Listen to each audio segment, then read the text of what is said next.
Salut tout le monde, bienvenue dans cette nouvelle vidéo. Nous sommes très heureuses de vous revoir. Salut Daphné. Salut Nadège.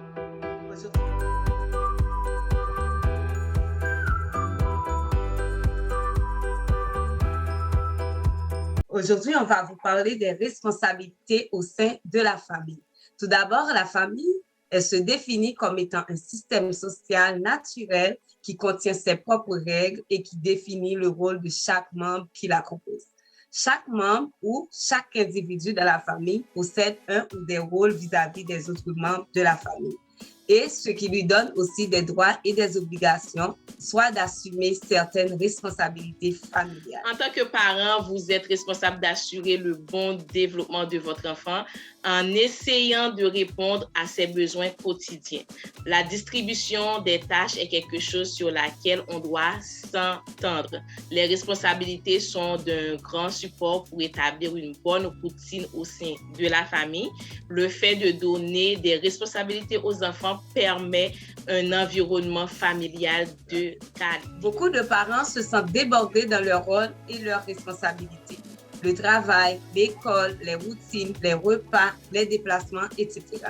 Après une grosse journée de travail, vous arrivez à la maison épuisé. Mais il y a le devoir, les soupers et la routine du soir qui vous attendent. Tout cela peut vous faire capoter. C'est bien malheureusement la réalité de nombreuses familles. Pour arriver à pallier à cette situation, nous allons vous présenter quelques astuces que vous pouvez implanter pour alléger la vie de famille et aussi organiser votre quotidien avec vos enfants. Il faut tout d'abord déléguer et aussi amener les responsabilités au sein de la famille et vous allez voir toute la différence lorsque vous séparez les tâches.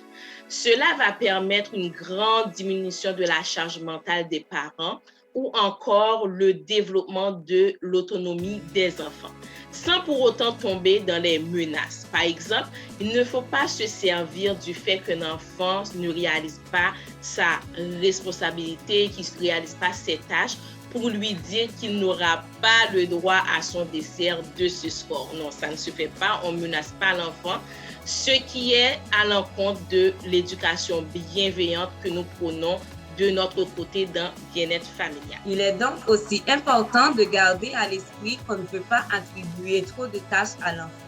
N'oubliez jamais que le premier travail de l'enfant, c'est le jeu. C'est par le jeu que l'enfant apprend et c'est par le jeu que l'enfant se construit. Il faut se faire à l'idée que l'enfant reste un enfant, aussi simple que cela puisse paraître.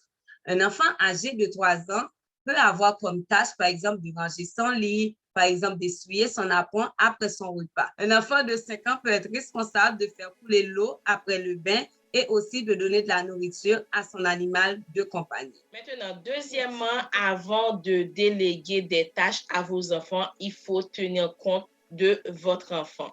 Le principe est que plus l'enfant grandit, plus on peut lui donner des tâches complexes à faire.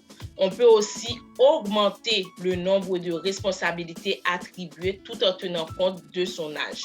Vous pouvez dresser un tableau de tâches dans la cuisine, sur le frigo ou sur votre tableau de bord. Ceci favorisera un maximum de collaboration de la part de votre enfant. Vous pouvez aussi lui offrir le choix entre 2 tâches à faire. Donc, on peut voir que donner des responsabilités à son enfant favorise aussi son estime de soi tout en augmentant son sentiment de compétence. Vous pouvez y aller avec ses intérêts, cela va le pousser à faire sa tâche. De votre côté comme parent, vous vous sentirez moins débordé en déléguant les tâches. Maintenant, on va partager avec vous quelques suggestions de tâches que l'enfant peut effectuer selon son âge. Par exemple, un enfant de 3 à 4 ans, il peut ranger ses jouets, ses vêtements et il peut vous aider aussi à mettre le couvert. De 5 à 6 ans, l'enfant peut débarrasser la table et mettre les vaisselles dans l'évier. Il peut jeter les déchets dans la poubelle. S'il y a des déchets qui traînent partout, il peut les ramasser et les jeter à la poubelle. Maintenant, les enfants de 7 à 8 ans, ils peuvent classer les vêtements sales par couleur. Si vous faites la lessive, les enfants peuvent vous aider à classer les vêtements. Ils peuvent aussi aider à plier les linges propres. des fois, ça fait beaucoup de linge, mais votre enfant peut s'asseoir à côté de vous et vous aider à plier les linges selon les personnes qui sont dans la maison. Vers 9-10 ans, l'enfant, il peut faire la liste d'épicerie. Ils vont aimer ça. C'est comme vous dictez et puis eux autres, ils écrivent et ça va favoriser l'orthographe de l'enfant.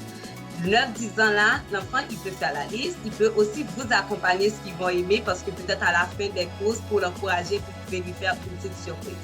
L'enfant de 9-10 ans aussi, il peut faire la vaisselle. Il peut nous aider aussi à préparer le souper.